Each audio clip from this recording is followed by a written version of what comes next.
The front door of the Carter house flew open so fast it almost hit the wall. 3 men in dark suits stepped into the living room. The one in the center was tall, calm, and carried a thin leather folder. 2 younger men followed with matching silver briefcases. Malcolm Carter froze by the dinner table. His mother, Loretta Etta Carter, stood stiff with her mouth open. His sister, Brielle Carter, clutched an empty shopping bag. None of them had expected visitors tonight. Nia Carter was near the hallway, still in a simple house dress, her hands lightly smudged with soil from the garden. She looked quiet, almost ordinary, the way she usually did at home, but her eyes were steady, like she had already seen this moment coming. "Good evening, Mrs. Carter," the tall man said. "I'm attorney Jameson Brooks. These are my associates, Devin Holt and Terrence Price." Malcolm blinked. "Attorney?" "Nia, why is a lawyer in my house?" Etta snapped. "Girl, who are these people? We came to celebrate Malcolm's promotion, not to watch some show," Brielle whispered. "They don't look like delivery guys. What's happening?" Nia did not answer right away. She only nodded toward the sofa. The men didn't sit. They stood in a neat line, patient and firm. Silence settled over the room. The clock above the fireplace was loud in it. Tick, tock. Brooks set his folder on the coffee table and looked at Malcolm. "Mr. Carter, we are here on behalf of Mrs. Nia Carter, the legal owner of this property." For a heartbeat, nobody moved. Then Malcolm's voice cracked the air. "What? That's crazy. This is my house." Etta let out a sharp gasp. "Owner? My son bought this place." Brielle stared at Malcolm. "You told me you bought it after the promotion."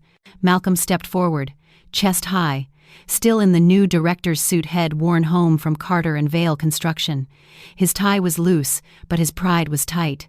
"I don't know who you are," he growled at Brooks, "and I don't care what Nia told you. You can't walk in here and say that. Get out." Brooks didn't flinch. Devin clicked open a briefcase. Inside were thick stacks of papers. Terrence slid out a blue file. Brooks spoke like a teacher explaining a simple fact. Property registration number 2457. Purchased in full in March 2019. Title issued by the county recorder in the name of Mrs. Nia Carter, 3 months before she married you. Malcolm's face went pale. "No," he whispered. Then louder, "No, that's fake. Nia, tell them it's fake." Nia looked at him. Her breathing stayed calm, but inside her a long, tight knot began to loosen. "Malcolm," she said softly, "please listen before you shout." "Listen?" he yelled. "You set this up to shame me in front of my family." Etta pointed at Nia. "You let my son think he owned this home." Brielle's voice turned small. "Nia, is this true?" Nia met Brielle's eyes kindly. "I never lied. You all assumed." Malcolm gave a rough laugh. "Assumed? You wore old clothes. You cooked cheap food. You stayed home. What were we supposed to think?" The words were cruel, and they were familiar. Malcolm had said things like that for years. Tonight he said them louder, because he was scared. Nia did not raise her voice. She wasn't here to win a fight. She was here to finish one. "Attorney Brooks," she said, "please continue." Brooks nodded. 2 vehicles registered to Mrs. Nia Carter, the black sports coupe and the family SUV, paid in full, taxes paid from her personal account. Malcolm staggered back as if head been shoved. The expensive watch on his wrist suddenly looked like a toy. Etta grabbed her chest. "Those cars are my son's. He drives them." "He drives them," Brooks replied, "but he does not own them." Brielle sank into a chair, shaking. Nia felt Malcolm's eyes burning into her. She did not feel fear. She felt a clean, sad clarity, the kind you get when the last piece of a puzzle clicks into place. And in that instant, her mind rushed backward, like a fast rewind. Yesterday afternoon, spring sunlight warmed their quiet street in Prince George's County. Nia had been kneeling in the front garden, trimming dead leaves from her rose bushes. She did not look up when she heard the engine roar through the gate. She knew that sound. Malcolm's sports car always entered like it was racing someone. He liked the noise. He liked being noticed. He slammed the door, walked up in shiny new shoes, and stood over her. When Nia turned, she saw his face glowing with excitement. "I got it," he had said, director of special projects. 10,000 a month. For a second, Nia felt hope flicker. Maybe this will make him kinder, she had thought. But Malcolm's smile hardened. "Starting today," he said, "we manage our own money. My paycheck goes into my account. You handle your needs with what I give you." Nia had smiled, even though her chest dropped like a stone. "Agreed, sweetheart."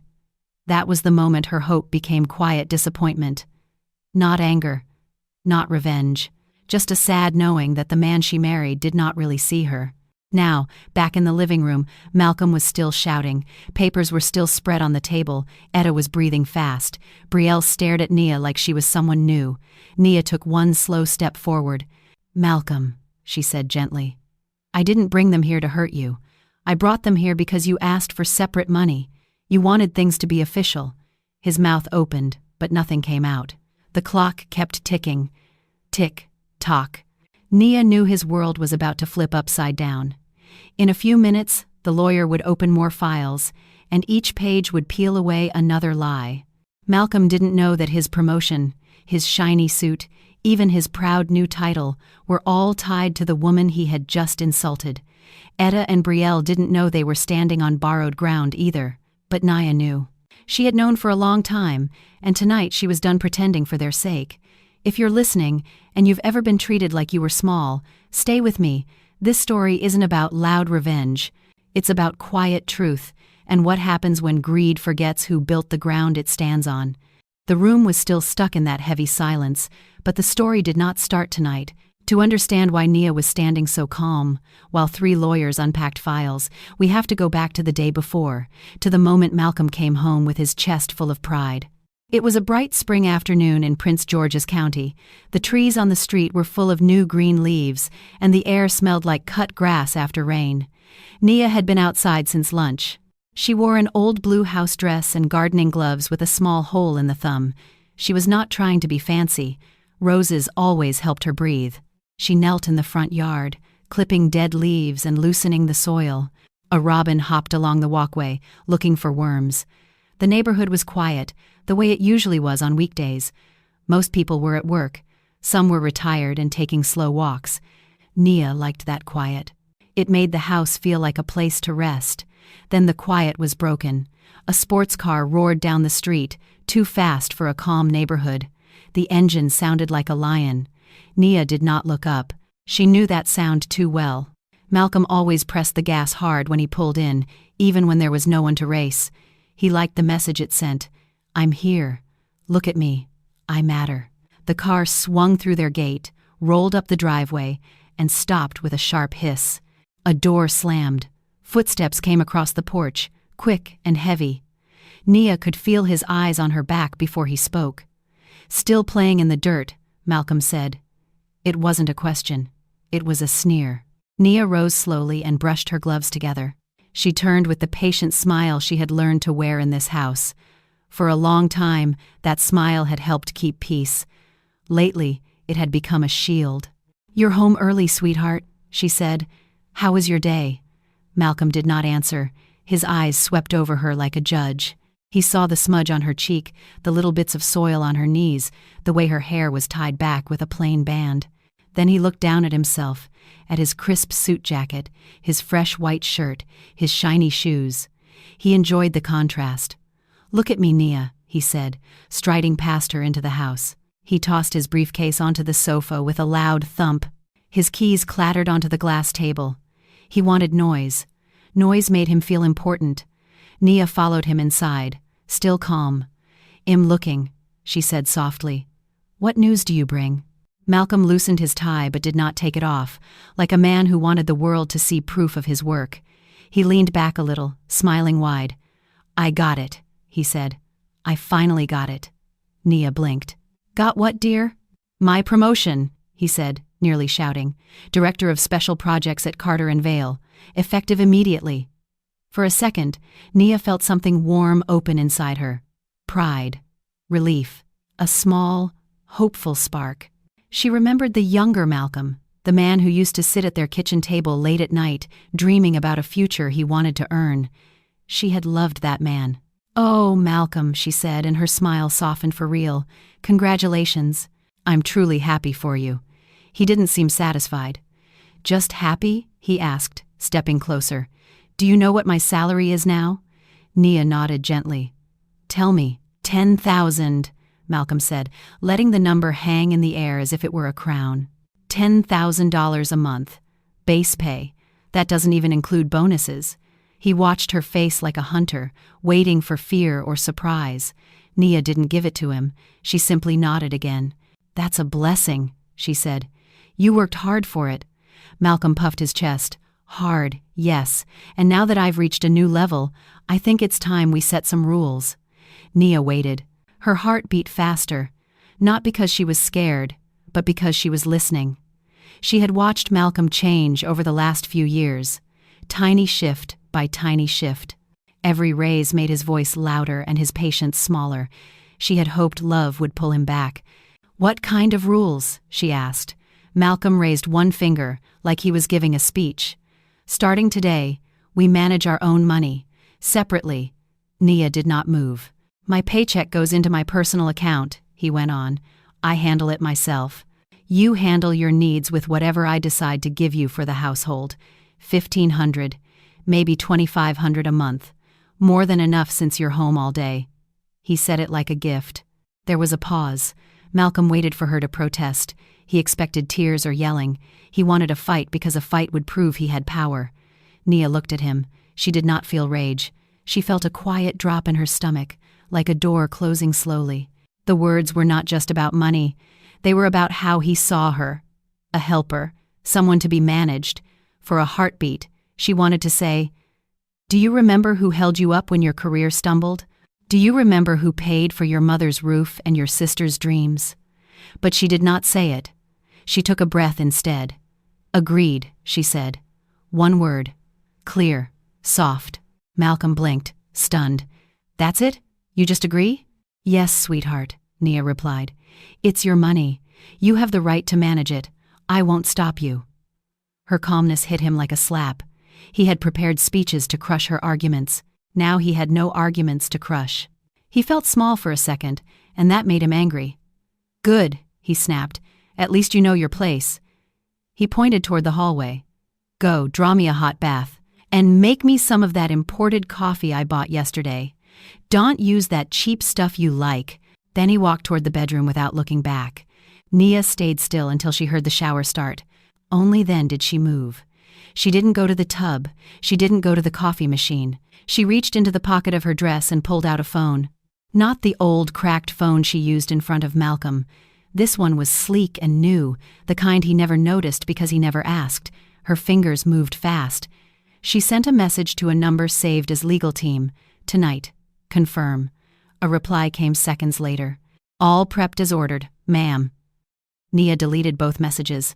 She slipped the phone back into her pocket, then poured herself a glass of water. Her hands were steady. She looked out the kitchen window, seeing her reflection in the dark glass. For a long time, she had wanted a normal life. She had wanted a husband who loved her more than the shine of his own ego. She had wanted to be seen.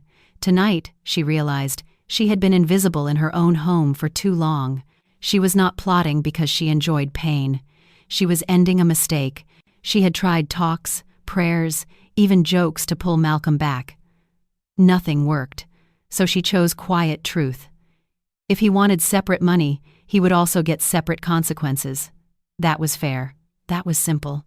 That was love's last line for both of them, starting now. "Separate finances?" she whispered. "You'll get your wish, Malcolm, every part of it." In the bedroom, the shower kept running, and Malcolm hummed happily, thinking he had just won a throne. He had no idea that his throne was built on ground that he did not own. By the time he came back out, towel around his neck, Nia was already in the living room, folding laundry like any quiet wife. She smiled at him. The smile was gentle, and it almost fooled even her. Malcolm felt a brief flicker of unease, the way people do right before a storm they can't yet see, but his pride was louder. "Remember," he said, pointing upward, "starting today, my money is mine." Nia nodded. "Starting today," she echoed. In her voice, The words sounded the same. In her heart, they meant something very different. Outside, the last light of the day faded behind the trees, and somewhere in the city 3 briefcases waited to be carried into this house at exactly the right time. Morning came with a thin gray light, and the cold in the Carter house had nothing to do with the heater. Outside, the street was waking up slowly. A school bus sighed at the corner. An older couple walked their dog past the Carter yard. Spring in Maryland usually felt gentle, but today even the sunshine looked thin. Nia could hear birds in the maple tree, and for a moment she wished life could be that simple again. Wake up, work hard, laugh at night, sleep in peace. Malcolm woke first. He didn't say good morning. He crossed the bedroom like a man checking his kingdom and left his damp towel on the bed, right on Nia's side. In the bathroom he dropped the toothpaste in the sink without rinsing. Small things, but chosen on purpose. He wanted to see if she would fight. Nia saw it all and said nothing. She hung the towel, wiped the sink, and smoothed the bedspread. She moved slowly and neatly, the way she always did. Her face stayed calm, but inside she felt that quiet ache you get when someone you love stops treating you like a partner. At breakfast, Malcolm opened his laptop and spoke without looking up. Coffee. Yes, dear. Nia poured a cup. He sipped and frowned. Use the imported one I bought, not your cheap blend. Okay, sweetheart. When he finished eating, he left his plate on the table. Nia carried it to the sink. He watched her, waiting for protest. None came. I want the closet sorted today, he said. My suits need space. Yes, dear. He paused at the door to his office. And remember, if you need money, ask. I'll decide what's worth spending. Don't touch my account. Nia kept her hands in the dishwater. Understood. The morning went on like a quiet play. Nia vacuumed, watered the plants, folded laundry. Each time Malcolm called her name, she answered softly, Yes, dear, as if that was the only line she had left. A few times he stepped out for water. Every time he saw her calm face, a strange unease touched him. He wanted her angry. Her peace felt like a wall he couldn't climb. Near noon, he came into the kitchen and found her chopping lettuce. You haven't gone shopping? He asked. I was waiting to hear what you wanted for dinner. I want something that fits my new position, he said. I'm a director now. We don't eat like before. Of course. After he went back to his office, Nia sat alone for a moment. She looked at her hands, still rough from the garden. She had never needed Malcolm's money, but she had wanted his respect. Last night's words had cut that hope. Hope doesn't bleed loud, it bleeds slow. She told herself she was not a weak woman. She had run meetings, signed deals, and made hard choices long before she ever met Malcolm. But in this house, she had lowered her voice on purpose, hoping her quiet would invite his kindness. For years, she excused his rough words by saying, "Hes tired," or "hell grow out of it." This morning proved he wasn't growing kinder, he was growing louder. And Nia felt something change inside her, like a light turning off in one room and on in another. In the afternoon, she opened the fridge. There were red beans, rice, lettuce, and smoked ham hocks. Simple food, real food, the kind Malcolm used to love when he was still humble. She started cooking. The beans simmered. The rice cooker clicked. Garlic and onion warmed the air. Nia felt steady as she worked. She wasn't cooking to impress him. She was cooking because her body needed something honest. By 5 o'clock, Malcolm ended a loud call and strode out like a man who'd been carrying the world. He sniffed the air, then frowned. What's that smell? Dinner, Nia said. He looked into the pot and his face soured. Red beans and rice? A salad? Nia, are you serious? It's what we have, she said. You used to like it. That was before. His voice rose.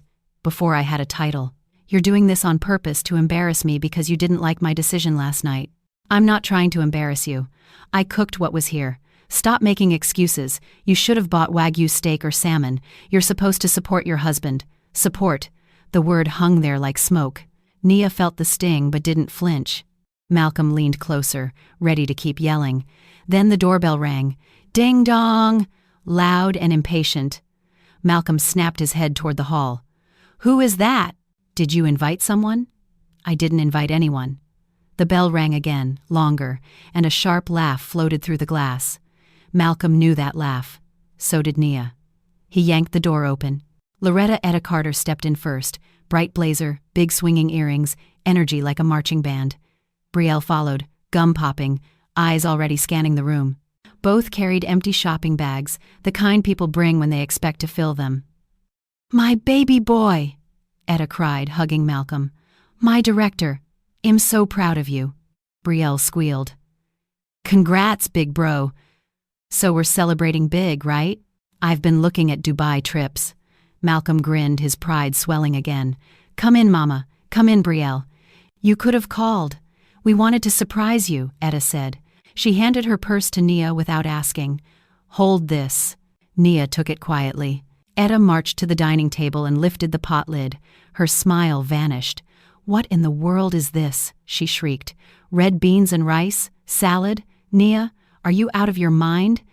Brielle made a face. "This is working-class food. Malcolm's a director now. You trying to make him look small?" Malcolm felt cornered. Their eyes were on him. He needed a victim and there was only one person to point at. "I told her earlier," he said, jabbing a finger toward Nia. "She's doing this to shame me. She's jealous I got promoted. She hates my new rules." Etta spun on Nia. "Ungrateful girl, you should know your place," Brielle added. "You need to level up. Better food, better look, better everything. This whole house smells cheap." They circled Nia, 3 voices at once, loud and sharp. Nia lowered her head for a second. Her shoulders trembled, not with crying, but with the effort of holding herself still. Then she lifted her chin and smiled, calm and clear. "Mother Etta, Brielle," she said, "there's a misunderstanding. This food is for me. Your dinner is on the way." They froze. Nia glanced at the wall clock. Etta and Brielle had been inside only a few minutes, but their noise already filled every corner. Malcolm's jaw was tight. He wanted to look like the strong man in front of his family, yet he could feel control slipping. Etta talked about new curtains and a bigger car for herself. Brielle laughed about director money as if it were already in her pocket. Nia listened without reacting. She had planned this timing carefully. She knew the next ring would land like thunder.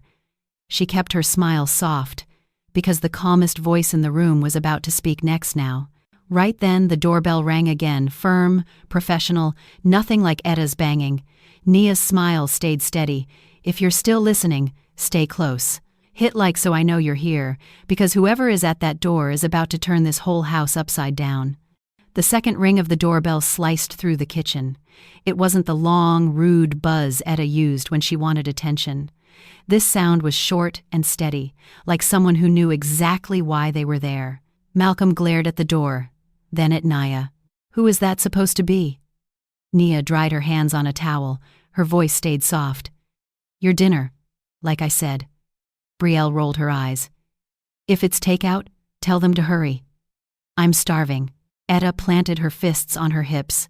"And it better be real food. My son is a director now." Nia didn't argue. She walked to the front door with slow, tidy steps. Her heart was beating fast, but not from fear. This was the time she had chosen. She turned the deadbolt and opened the door. No delivery man stood there. 3 men waited on the porch under the warm light. The one in the center was tall, mid-40s, with gray at his temples and a calm, sharp face. His dark suit fit him perfectly. 2 younger men stood beside him, also in suits, each holding a silver briefcase. "Good evening, Mrs. Carter," the tall man said. "Good evening, Attorney Brooks," Nia replied. "You're right on time." Behind her, the dining room went quiet in a blink. Malcolm stepped forward. "Attorney? Nia, what is this?"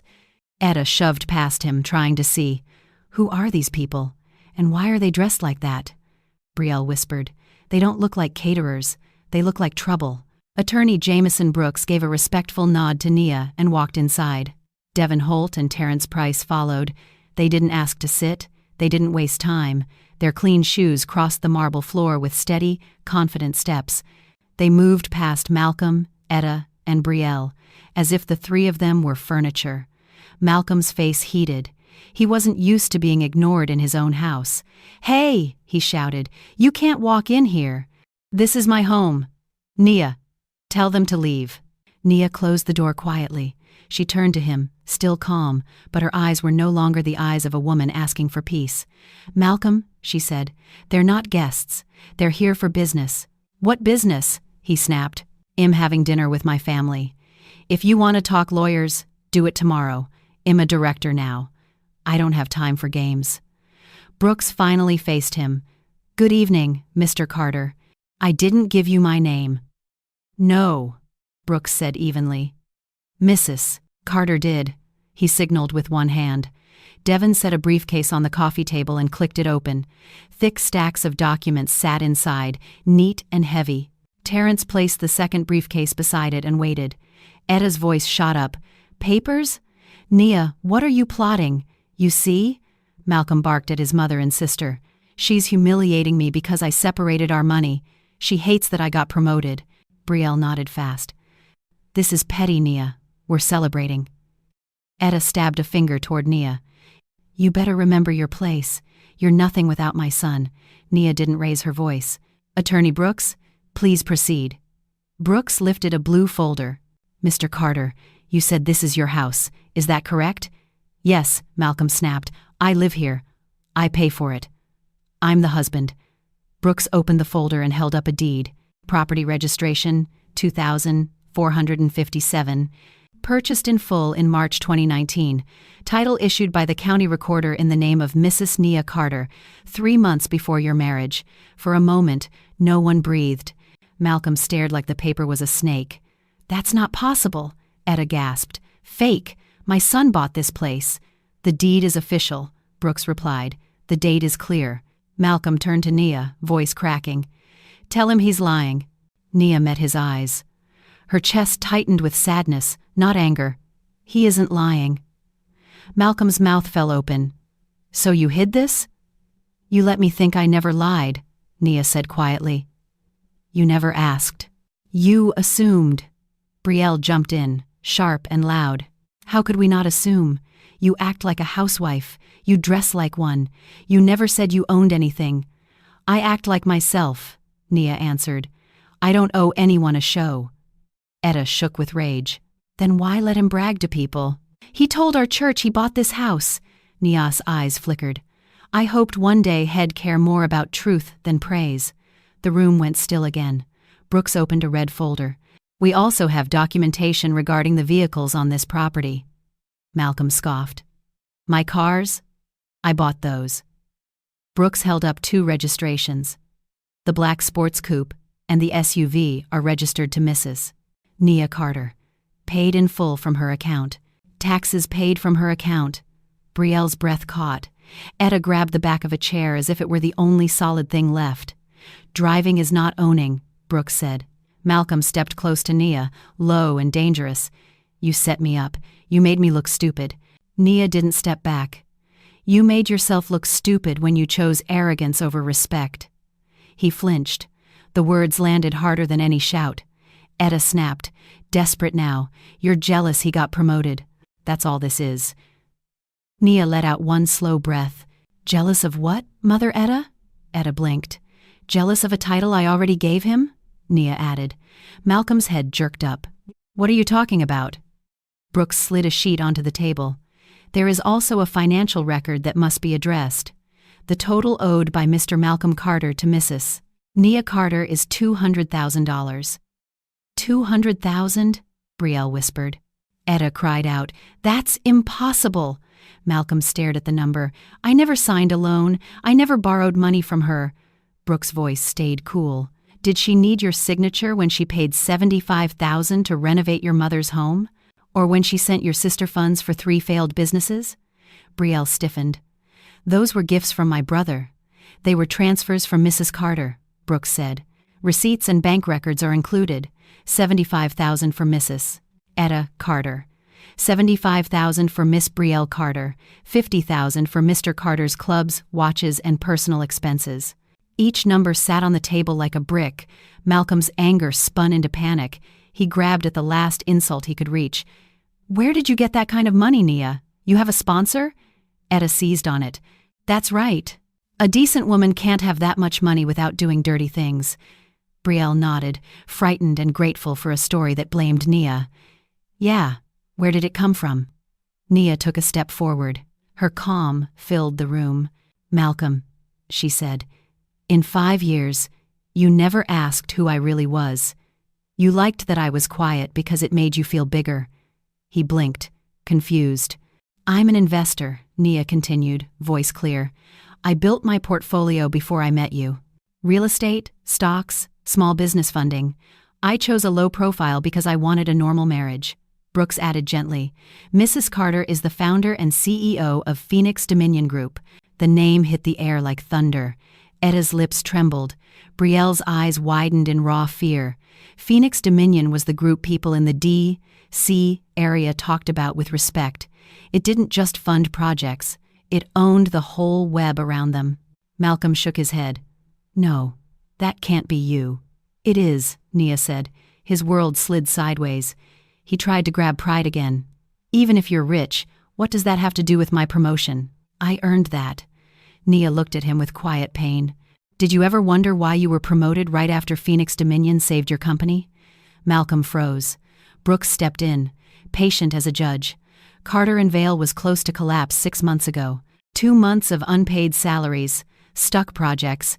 The board was ready to sell. Last week, Phoenix Dominion acquired the debt, injected funds, and offered a 10-year revitalization contract worth $5 billion. Brielle clutched Etta's arm. Mama and Mrs. Carter, Brooks said, requested one condition in that deal, that you be promoted, Mr. Carter, and given the salary you dreamed of. Malcolm's voice broke. Why would she do that? Nia answered softly. Because I wanted to believe you would be grateful, not cruel. Silence coated the room. Then Malcolm's phone began to vibrate on the coffee table. The screen lit up with one word, President. Nia looked from the phone to Malcolm. Her voice was steady. Answer it, she said. Malcolm stared at the name as if it might bite him. His hands were shaking now, not with anger, but with fear he did not want to show. A few minutes ago he had strutted around this house like a king. Now he felt like a kid who had been caught lying in front of the whole class, and the teacher was still watching him. Pick it up, son, Etta whispered, her voice suddenly small. For the first time that night she was not loud. She was scared. Brielle swallowed hard. Tears slid down her cheeks, and she didn't wipe them away. She was thinking about every dollar she had taken, every trip she had bragged about, and how fast those dreams had turned into a trap. Malcolm reached for the phone, missed it once, then grabbed it. He lifted it toward his ear, but before he could speak, he looked at Nia one more time. Her face held no triumph. It held something colder and deeper, final truth. Go ahead, Nia said quietly. Let's hear what your president has to say. Malcolm's thumb slid across the screen, and the call connected. Hello? He said, forcing his voice to sound steady. Yes, Mr. Pierce. I'm home. The shout on the other end hit the room like a siren. Home? Malcolm, what have you done? Are you out of your mind? Randall Pierce's voice was so loud that Etta and Brielle heard every word. It wasn't the voice of a proud president. It was the voice of a man terrified of losing his company. Malcolm blinked. Sir, what are you talking about? Don't play dumb, Pierce yelled. Phoenix Dominion's legal team just sent an emergency notice to the board. They said there was a serious incident involving Mrs. Carter. Tell me right now, what did you do to her? Malcolm's throat went dry. His eyes darted to Attorney Brooks, then to Nia. Both of them were calm in a way that made him feel smaller. I didn't do anything, he stammered. We argued. That's all. A disagreement? Pierce snapped. Do you know who she is? She owns this company. She is the reason we're still alive, and you insulted her in her own home? Malcolm whispered. Owner? Nia stepped forward and gently took the phone from his limp hand. He didn't stop her. Pride had left his body before his mind could catch up. Good evening, Mr. Pierce, Nia said. This is Nia Carter. I'm sorry for the disturbance. On the other end, the yelling died. A gasp, a nervous cough. Mrs. Carter? Ma'am, Pierce said quickly. I didn't know Mr. Malcolm Carter was your husband. If I had known, I would never. You are not at fault, Nia cut in. I asked that my identity stay private. This was a personal test. Yes, ma'am. Nia looked at Malcolm, who now stood stiff as a pole. I want to confirm one thing, she said into the phone. Trash must be taken out immediately. Pierce understood at once. Of course, ma'am. Mr. Malcolm Carter is removed from duty. Hess fired. Etta let out a choked sound. Brielle covered her mouth, tears already spilling. Malcolm lurched forward. Wait, what? Nia raised a hand slightly, like a stop sign. He froze. Firing is too easy, she said. He can find work elsewhere. I don't want that. I want him blacklisted from every firm tied to Phoenix Dominion, your company. Every partner, every subsidiary. The construction sector here should be closed to him. A hard breath came through the phone. Pierce knew she could do it. Yes, ma'am, he said. Full blacklist. No one will touch him. Good. Put the paperwork on Attorney Brooks' desk tomorrow morning. Yes, ma'am. Nia ended the call with one quiet tap. The click of the screen locking sounded loud in the tight room. For a few long seconds after the call ended, no one spoke. The air felt thick. Malcolm had always pictured losing his job as something far away, not something that could happen in front of his mother and sister.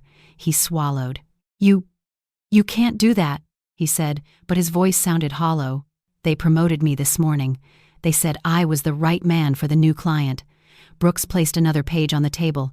Mr. Carter, your promotion was part of Mrs. Carter's contract. Your president couldn't refuse. You had the choice to be grateful or cruel. Etta stepped forward, her tone suddenly sweet and scared. Nia, baby, families fight. He was proud, that's all. Don't ruin his whole life. Brielle nodded fast, wiping tears. Yeah, he didn't mean it. Nia's eyes stayed steady. Pride isn't the problem, disrespect is. Malcolm snapped. I disrespected you one time. Nia shook her head. No, you've done it for years. Last night you just said it clearly. Brooks added, the board also received one more thing tonight. This home has audio and video security in the common areas. Your words from last night were recorded. They heard everything. Malcolm's face went blank. He remembered his own voice, loud and mean, bragging about money and calling Nia small. He had said it because he thought no one important would ever hear it. Now they had. He looked at Nia, softer now. I was wrong. Please. Nia answered quietly. You wanted separate lives, so we will have separate lives. Etta's eyes filled. I raised him alone, she whispered. That matters, Nia said gently. But it doesn't excuse him. Malcolm stared at the phone like it had bitten him. His title had lasted less than a day. The $10,000 salary he bragged about was already dust. Brielle's crying turned into a raw sob. We're finished, she whispered. Etta's knees shook. This can't be real. Attorney Brooks checked his watch and slid another stack of papers toward Malcolm. Mr. Carter, we need to formalize tonight's decisions. Mrs. Carter will file for divorce tomorrow on abandonment and financial misuse. We will also file a civil claim for the $200,000 you owe her. Divorce, debt. The words landed like stones. Malcolm's face twisted. Nia, please. I was excited. I didn't mean it. Nia's voice stayed low. Excitement doesn't make a man cruel. You said I was nothing. You said I should know my place. Those words don't appear in one afternoon. He took a step toward her. I love you.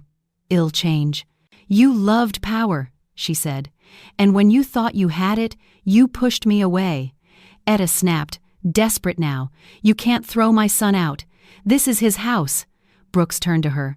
Mom, this property is not his. The deed is in Mrs. Carter's name. Your son is being asked to vacate, not attacked. Nia looked at Brooks.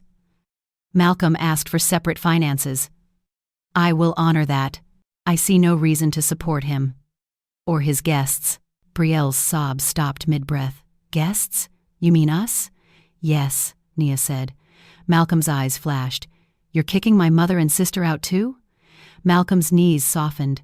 He sank onto the edge of the sofa, then stood again, restless. He looked at his mother, who had always been loud and sure, now trembling. He looked at Brielle's empty bag, and shame burned his throat. Mom, I didn't know, he said hoarsely. I swear. Etta snapped through fear. Well, you should have known your wife better. Brooks slid a final summary sheet forward. Mr. Carter, this is the accounting you owe. $75,000 for your mother's renovations, paid from Mrs. Carter's account. $75,000 for your sisters, businesses, and trips, also from her account. $50,000 for your private expenses, golf club dues, watches, and late-night bills. Total, $200,000. Each number landed like a nail. Malcolm remembered bragging to neighbors that he rebuilt his mother's home. He remembered telling people he was investing in Brielle. Now it all felt like smoke. "I didn't ask her to pay," he whispered. "You didn't have to ask," Nia said. "You expected it, and you took credit for it." "They came here to humiliate me," Nia replied. "They live on my money. They are part of this debt. Quiet is over." Etta lunged forward, swearing, but Terrence Price stepped in, blocking her without touching her. Calm, solid, final. "Please stay back," he said. Brooks tapped his lapel. "Team, enter." 2 security guards in black uniforms walked in. Their presence filled the doorway like a closing gate. Brooks spoke to the room, steady and simple. "Mrs. Carter is asking you to leave now. You may take only items you can prove you bought yourselves. Everything else stays as part of asset recovery." Brielle blinked through tears. "My phone. My wallet?" "Purchased on Mrs. Carter's supplemental card," Brooks said. He nodded to Devin Holt, who stepped forward with a small tray. "Please place those items here." Brielle looked around for help. There was none. With shaking hands, she emptied her bag.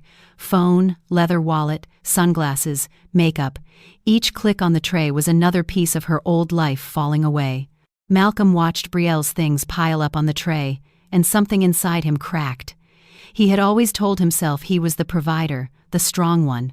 Now he could see the truth plain as daylight. Nia had carried all of them, and they had laughed while she did it. He wanted to argue, but every argument felt like a lie he could no longer hold. The guards waited without rushing. Even their quiet patience felt like judgment. Malcolm glanced around the living room, the polished floor, the framed photos, the soft lamps. He had walked through this house for years like an owner. Tonight he finally understood he had been living on trust, not on rights. And trust, once broken, does not come back easily. Etta clung to the sofa. "I'm not leaving." The guards approached, careful but firm. "Mom, let's go." "Malcolm," Etta screamed. "Help your mother." Malcolm didn't move. He stood hollow, watching his mother guided to the door and Brielle following, clutching an empty bag like a broken dream. Their voices faded outside. The house swallowed silence again. Now only Nia, her legal team, and Malcolm remained. Brooks looked at Malcolm with professional mercy. "Mr. Carter, it is your turn." Malcolm lifted his head. His eyes were red. "Nia, please." Nia walked to the small drawer by the front door and pulled out a thin, worn men's wallet. She tossed it at his feet. "That's your first wallet," she said. "The one you threw away when you decided it wasn't your level anymore." Malcolm stared, confused. "Why are you showing me that? Pick it up." He bent down and opened it. Inside were 3 $10 bills. Nia's voice was calm and flat. $30. "Enough for a cab for you, your mother, and your sister. Separate money, remember? I'm keeping my word." The humiliation broke the last wall inside him. Malcolm closed the wallet with trembling hands. He didn't yell. He didn't beg again. He only lowered his head. He turned and walked out. Each step was heavy, like he was dragging his own ego behind him. The door closed softly. Brooks gathered the files. "Mrs. Carter, everything is in motion. We will proceed at 8 a.m. tomorrow." Nia nodded. Her eyes drifted to the cooling pot of red beans. The smell was simple and warm, but the room felt new and empty. "Thank you," she said. Brooks gave a small bow. "You did what was fair." The legal team left. The guards left. Silence returned, but it was not the same silence as before. It was clean. Nia stood alone in the living room, looking at the quiet house that was finally hers again. "It's done," she whispered. And deep in her chest, she knew this was only the first page of the price Malcolm would pay. A month passed, and life did not slow down for anyone. For Nia, the weeks after Malcolm walked out were not loud. She filed the divorce papers the next morning, just as attorney Jameson Brooks promised. She also signed the civil claim for the $200,000 Malcolm owed her. She didn't do it to be mean. She did it because truth must be written down, or it turns back into a lie. Then she went back to the world she had hidden from her husband. On a clear spring morning in downtown Washington, D.C., Nia walked into the Phoenix Dominion Group Tower. The lobby smelled like fresh coffee and polished stone. Security nodded to her with respect. She rode the elevator to the 42nd floor, where the main boardroom sat behind glass walls. From up there, she could see the river, the bridges, and the city waking up below. Inside, 12 executives waited around a long table. Every laptop was open. Every face was serious. Attorney Brooks sat to Nias, right now, her lead counsel for business as well as family matters. Devin Holt and Terrence Price stood behind him, ready with notes. Nia wore a deep blue suit and simple heels. She looked nothing like the woman Malcolm used to call a wife who plays in the dirt. Her voice was calm, but it filled the room. "Good morning," she said. "Good morning, ma'am," they replied. She tapped a screen, and a budget chart lit up. "I reviewed the integration report for Carter and Vale Construction," Nia began. "The transition team did strong work, but I see waste in the consultant line." A gray-haired executive started to explain, but Nia lifted one hand. "We agreed to cut anything that doesn't build value. I want a full audit on my desk in 48 hours. Pens moved. No one argued. She clicked to the next slide. Second item. The $5 billion revitalization project in Prince George's County. We start early and stay on schedule. Weekly reports. No excuses? Yes, ma'am, the room said as one. Nia spoke for 2 hours, sharp and steady. She didn't shout. She didn't need to. Power, when real, doesn't beg to be seen. It just works. When the meeting ended, the executives filed out quietly. Brooks stayed behind. "Mom," he said, lowering his voice, "the blacklist is complete. Every partner company confirmed compliance. Malcolm won't be hired anywhere tied to Phoenix Dominion." Nia nodded once. "That is what he chose." Brooks hesitated. "Mr. Pierce sent a note. He wants to be sure this won't affect operations." "The family situation is over," Nia said. Her tone was flat, not cruel. "Operations are protected." Brooks bowed his head. "Understood." When he left, Nia stood alone by the window. The city looked bright and busy, and for a moment her chest felt hollow. Not because she missed Malcolm's insults, she missed the dream she once had of a simple marriage. But dreams cannot live on disrespect. Far from the tower, life was not bright. In a narrow alley in southeast D.C., Malcolm, his mother Loretta Etta Carter, and his sister Brielle now lived in a room so small it felt like a closet. The paint peeled from the walls. A weak fan pushed hot air in circles. Their one window faced a brick wall. Malcolm sat on the floor with his back against damp plaster. He wore a stained t-shirt and shorts. His beard grew wild. His eyes looked empty. At first, he had tried to fight. He called old co-workers. They blocked him. He texted friends from the golf club. No one replied. He walked into other construction firms with his resume. The moment they heard his name, they smiled politely and said, "We are not hiring." He understood what that meant. Phoenix Dominion had locked every door. Etta lay on a thin mat, fanning herself. "My son was a director," she muttered. "Now we live like rats. Better rats than dead," Malcolm said without looking at her. Brielle washed plastic dishes in a cracked tub. Her nails were short now. Her designer bag was gone. She counted coins to buy rice. "This is your fault," Etta hissed at Malcolm. "You ruined us." Malcolm snapped back. "If you and Brielle hadn't pushed me to feel ashamed of Nia, I wouldn't have been so stupid." Brielle slammed a plate into the water. "Stop blaming each other. We're here because Malcolm got greedy, and because we all enjoyed the money." Malcolm had no answer. The truth burned too much. They sold what they could, then it was gone. Malcolm started working at a wholesale market before dawn, carrying sacks of potatoes and cement bags. He came home each night with $10 in his hand and pain in his shoulders. He threw the bill on the mat like a wounded animal. "Eat," he said. Days turned into weeks. Hunger, heat, and shame became normal. Then one afternoon, everything snapped. Malcolm came in from work and saw Brielle crying hard. Etta was lying on her side, her skin pale and wet. "Mama," Brielle gasped. "She can't breathe." Etta clutched her chest. Her breath came in tiny broken pulls. Malcolm dropped to his knees. "Mama, stay with me." Her lips were bluish. She was sweating but cold. "We need a hospital," Malcolm shouted. "With what money?" Brielle sobbed. "We don't even have cab fare." Malcolm dug through his pockets. Empty. He looked around the room. Nothing left to sell. The fan hummed above them like a joke. Etta coughed, a wet, painful sound. Malcolm felt fear swallow him whole. His mother could die here, in this hot box that smelled like sewage. Desperation gave him a hard kind of energy. "Brielle, keep her awake," he said. "Give her water. I'm going to get help." "From who?" she cried. Malcolm didn't answer. He ran out into the alley alone. He had no friends left, no job, no pride. Only one name stayed in his head: Nia. He didn't know where she lived now. He only knew the old house, so he ran to the bus stop, slipped onto the bus without paying, and rode toward the neighborhood he had lost. When he reached the gate, 2 new security guards stopped him. "Not your home," one said. "Mrs. Carter doesn't live here anymore." "Where is she?" Malcolm begged. "We don't tell that to people like you. Leave." Malcolm backed away, shaking. He knew the Phoenix Dominion Tower was downtown, but he also knew he wouldn't get past the lobby looking like this.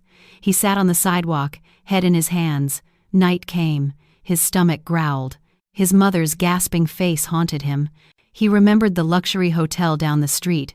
Hunger pushed him to move. He limped to the back parking area, found black trash bags, and tore one open. "Hey!" a security guard yelled. "What are you doing?" Malcolm froze, hands in garbage. Then, a black Bentley rolled out from the hotel entrance. The rear window slid down. Inside, Nia sat in a cream silk suit. Attorney Brooks sat beside her. Malcolm's heart dropped. Shame burned his face. But fear for his mother was stronger. "Nia," he cried, stumbling to the car. "Please! Mama is sick! She can't breathe! I have nothing! Help her!"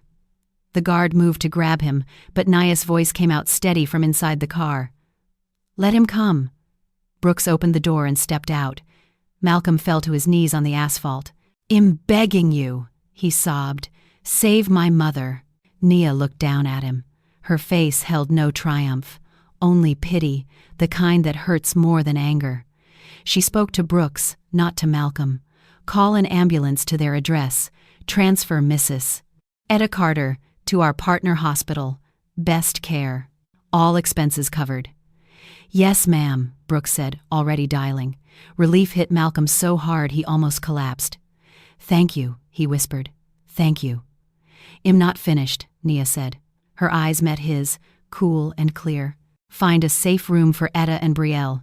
Give them a simple monthly budget for food and basics." Humanitarian reasons. Hope flared in Malcolm's chest.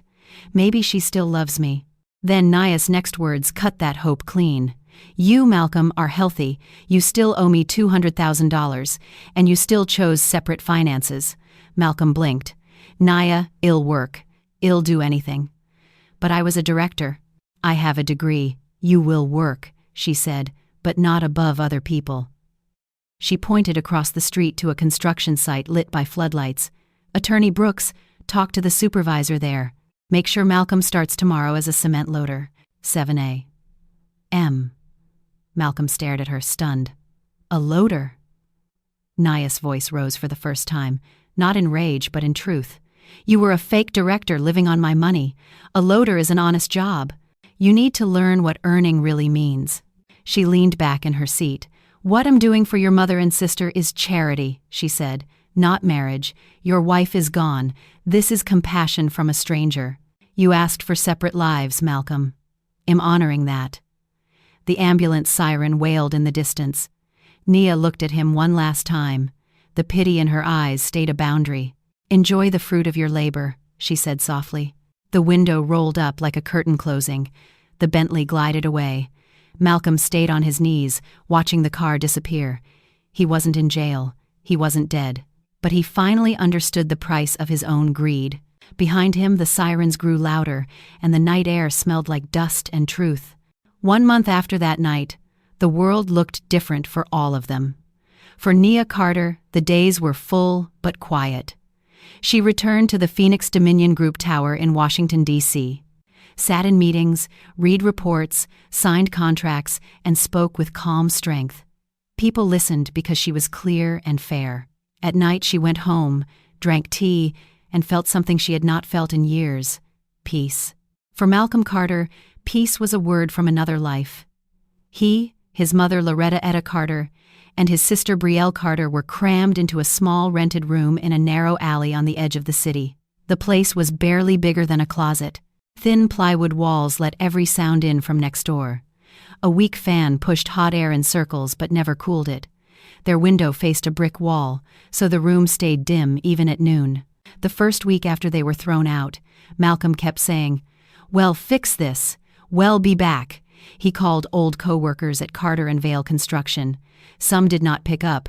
Others answered and pretended not to know him. He went to 2 other construction companies with a neat resume. The moment they heard his name, their smiles turned careful. "We're not hiring right now," they said, even though signs in the lobby said they were. The second week, he tried his golf friends. Their calls went to voicemail. Their texts stayed unread. He walked to the club one afternoon, hoping to talk face to face. The security guard stopped him at the gate.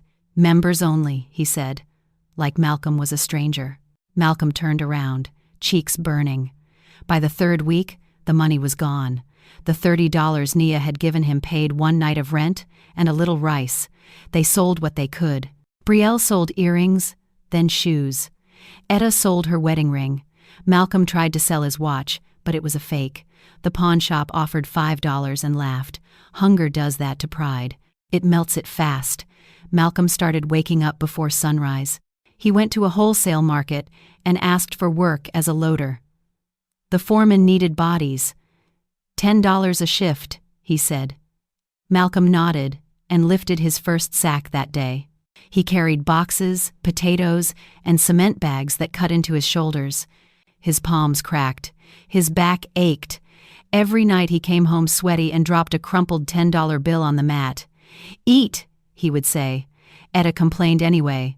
"My son was a director. Now you smell like a mule." "It's honest work," Malcolm answered through clenched teeth. "Honest?" Etta snapped. "If you had kept your mouth shut, we wouldn't be here." Brielle, washing dishes in a plastic basin, looked up. "Mama, stop. We're here because we were greedy."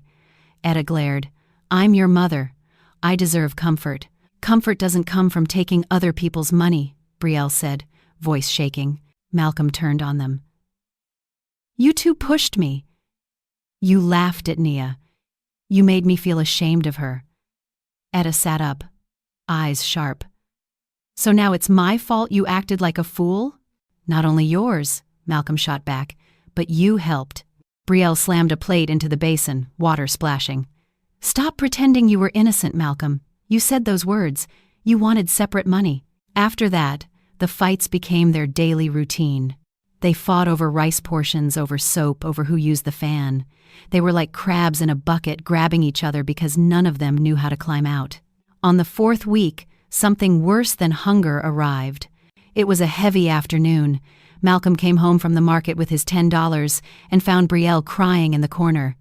"What now?" he asked, already tired of tears. Brielle pointed at Etta.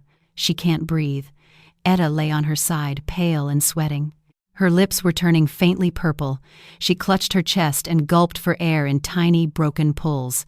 "Mama!" Malcolm dropped to his knees. "Stay with me." Etta opened her eyes. "My chest hurts," she whispered. Malcolm touched her forehead, cold and wet. Panic flooded him. For all his anger, he loved his mother. "We need a hospital," he said. "With what money?" Brielle sobbed. "We don't have cab fare. We don't have bus fare." Malcolm searched his pockets again and again. Nothing. He looked around the room. The fan, the mat, the bowls. Nothing left to sell. No jewelry. No phone worth trading. Etta coughed, and the sound scared him more than any debt. The truth crashed down on him. A month ago he boasted about $10,000 a month and called himself a director. Now his mother might die in a room that smelled of damp walls, and he couldn't even buy medicine. Desperation burned his pride to ash. He stood fast. "Brielle, keep her awake," he ordered. "Give her hot water. Don't let her fall asleep." "Where are you going?" Brielle cried. "To get help," he said. From who? He didn't answer. There was only one person he knew who had money, power, and maybe mercy. Nia. He didn't know where she lived now. He didn't know if she would even listen. But he had no other plan. Malcolm ran out into the alley and onto the main road. He couldn't pay for a cab, so he ran to a bus stop, slipped onto a bus, and rode toward the neighborhood where the old house stood. People stared at his dirty shirt and wild hair. He didn't care. When he reached the gate, 2 new guards stopped him. "You can't come in," one said. "This is my home," Malcolm panted. "I need to see Nia. Mrs. Carter doesn't live here anymore." Malcolm's chest dropped. "Where is she? We can't tell you that. Leave before we call the police." He stepped back like he'd been hit. The iron gate stayed closed. Cars rolled past like nothing had happened, and he felt invisible, the way he had made Nia feel for years inside this marriage. He sat on the curb, head in his hands. The Phoenix Dominion Tower was downtown, but he knew he would never get past the lobby looking like this. He tried to think of a friend, a cousin, a door that might open. His mind was empty. For the first time in years, he prayed without pride. "God," he whispered, "help me find her." The sun slid lower.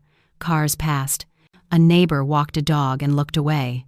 Malcolm waited, shaking, hoping for a miracle he no longer deserved. He even thought about going straight to the Phoenix Dominion Tower. On the bus ride, he pictured the glass lobby, the guards, the clean floors. He also pictured himself walking in wearing a dirty shirt and work boots, begging to see the CEO. They would stop him before he reached the elevators, maybe call the police. The thought made his stomach twist. He wasn't ready to be dragged out like trash again. He needed help, not another public fall, so he chose a place he still understood, the hotel where Nia used to meet clients and read in silence. If she was anywhere tonight, he guessed she might be there. It was a thin hope, but thin hope was all he had. He told himself that if she was not there, he would wait anyway, because waiting beat losing Mama in that room. On the way to the hotel, memories chased him. He remembered the first year of marriage, when he and Nia lived simply, and he called her my partner. Thinking of that man felt like staring at an old photo of a stranger. He remembered the lies that had fed his ego. He had bragged that he rebuilt Etta's house with his own money, and that he was funding Brielle's dreams. Those stories once made him feel tall. Now they felt like rocks in his stomach. Brielle had changed too. She walked from place to place looking for work, but doors closed fast when people recognized the Carter name. When she finally got a part-time job wiping tables at a diner, she came home smelling of grease, quiet and ashamed. She didn't yell anymore. She just got up early and went back.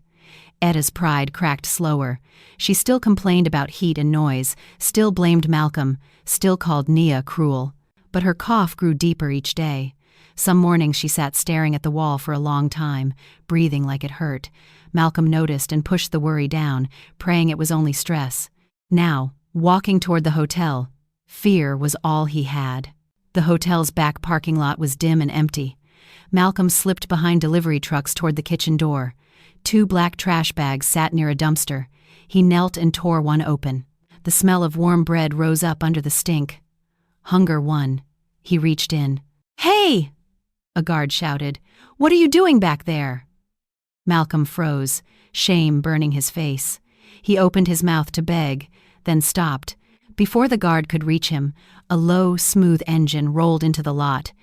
A black sedan glided toward the exit lane.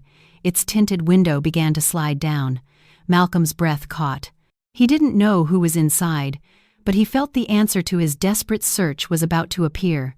And the story holds on that breath, right there, because what he saw next would decide the rest of his life. The tinted window slid down, and Malcolm saw Nia Carter in the back seat of a black Bentley. She looked nothing like the quiet woman he used to order around. Her cream suit was neat, her hair smooth, her face calm. Attorney Jameson Brooks sat beside her, silent and ready. Malcolm stood with his hands still in a trash bag. For a second, he forgot how to breathe. The guard near him stopped shouting and backed away when he recognized the car. Shame hit Malcolm like heat, but the picture of his mother gasping for air was worse. He stumbled forward. "Nia," he cried, "please, Mama is sick, she can't breathe. I have no money. I don't know what to do. Help her." He fell to his knees on the asphalt. The same knees that once walked through a bright house like a king, now pressed into dirty ground. His hands gripped the car door as if it were the last thing holding him up. Nia looked down at him. She didn't smile. She didn't glare. Her eyes held quiet pity, and that pity hurt more than any slap. She spoke to Brooks, not to Malcolm. "Call an ambulance to their room. Take Mrs. Loretta Carter to our partner hospital. Best care. I'll cover every bill." "Yes, ma'am," Brooks said, already dialing. Relief shook Malcolm. "Thank you," he whispered. "Thank you so much." "I'm not finished," Nia said. She kept her voice steady, like she was giving a simple order at work. "Find a clean room for my former mother-in-law and Brielle. Give them a small monthly budget for basic food and living needs. Humanitarian reasons." Hope flared inside Malcolm. He lifted his head, eyes wet. "Maybe she still loves me," he thought. "Maybe this is the door back." Then Nia looked straight at him, and the hope went out. "You are healthy, Malcolm," she said. "You still owe me $200,000. And you still chose separate finances." Malcolm swallowed hard. "I'll pay you back. I'll work. But I was a director. I have a degree. I can do more than carry bags." Nia's voice stayed calm. "Carrying bags is honest work. You need to learn what earning money really feels like." She pointed across the street to a construction site lit by floodlights. "Mr. Brooks," she said, "talk to the supervisor there. Malcolm starts tomorrow at 7 a.m. as a cement loader." Malcolm stared like he didn't understand English. "Tomorrow? Loading cement?" "Yes," Nia said. "You lied about money you didn't earn. You took credit for what I paid for. Now you will earn your own money with your own hands. You asked to manage your own finances. I'm honoring your request." His shoulders sank. "So you're helping them, but not me?" "I'm helping your mother and sister because they are sick and hungry," Nia said. "That is charity. It is not marriage." Malcolm reached toward her, voice thin. "I loved you. I was proud. I made a mistake." Nia paused. In her face he could see the whole past, her roses, her quiet dinners, his sharp words, his loud pride. Love had been there once. Respect had died. "You don't know what love is," she said softly. "You loved power more than people. When you thought you had power, you used it to crush me." A siren rose in the distance. Malcolm turned toward the sound, and the truth hit him again. His mother would live tonight only because Nia chose mercy. "Separate lives mean separate burdens," Nia said. "You will work. You will pay your debt. You will support your family with what you earn, not with what you take." Brooks ended his call. "The ambulance is on the way, Mr. Carter. And your job starts at 7. Don't be late." Malcolm nodded slowly. There was nothing left to fight with. Nia took a small breath. "I hope you learn," she said. "Not for me. For yourself." She leaned back. "Let's go." The window rose like a curtain closing. The Bentley rolled away, leaving Malcolm on his knees under the harsh lights. Behind him, the siren grew louder. In front of him, the construction site waited. He wasn't in jail. He wasn't dead, but he had to live with the thing he asked for. He would manage his own money and carry his own weight. Day after day, he would feel the sun on his back and the truth in his hands. He did not know if forgiveness would ever come, but he knew tomorrow he must lift the first bag without excuses again. Sometimes justice doesn't scream. Sometimes it teaches. Nia didn't destroy Malcolm because she hated him. She removed his lies so he could finally see what he had become. Malcolm watched the car disappear and understood too late. Wealth without humility is a trap, and love without respect is a shadow. Inside the quiet Bentley, Nia felt the last thread of that marriage fall away. She wasn't cruel. She was free. Thank you for staying with me to the end. If this story moved you, please subscribe so you won't miss the next one. Tell me what you think in the comments, even if you disagree. And if you want to support this channel, tap like it truly helps. Click the end screen to pick another real-life story. And I'll meet you there.